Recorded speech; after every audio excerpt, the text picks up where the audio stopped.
Alors le gouvernement organise un tri social de la maternelle à l'université qui passe notamment par un sous-investissement dans le service public qui accroît mécaniquement l'attrait pour le secteur privé. Alors la proportion d'élèves dans l'enseignement privé sous contrat demeure forte, avec 13% dans le primaire et 21% pour le collège et les lycées.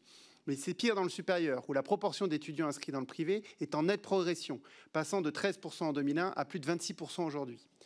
Or, les indices de positionnement social permettent maintenant d'évaluer avec précision l'ampleur du séparatisme scolaire induit par le privé. À Marseille, l'IPS moyen des écoles primaires est de 125 pour le privé contre 96 pour le public. C'est la même chose d'ailleurs pour les collèges.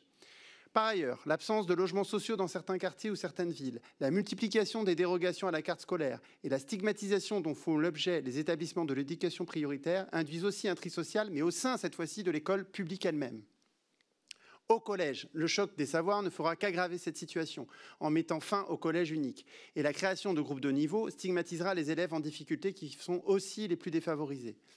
Ensuite, la réforme du lycée professionnel et la réduction de l'enseignement des savoirs au bénéfice du temps passé en apprentissage diminuent la qualité de la formation et les possibilités de reconversion des élèves des classes populaires et des lycées. Le manque de financement ensuite des métiers d'accompagnement scolaire, AESH, CPE, PsyEN, nuit à l'accompagnement des élèves les plus en difficulté.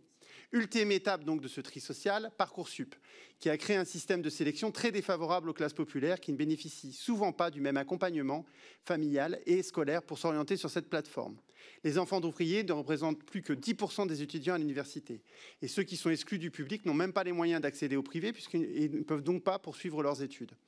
La semaine dernière, le gouvernement a annoncé une baisse de 700 millions d'euros du budget de l'éducation nationale, dont 479 millions sont retirés au titre 2 qui concerne les rémunérations.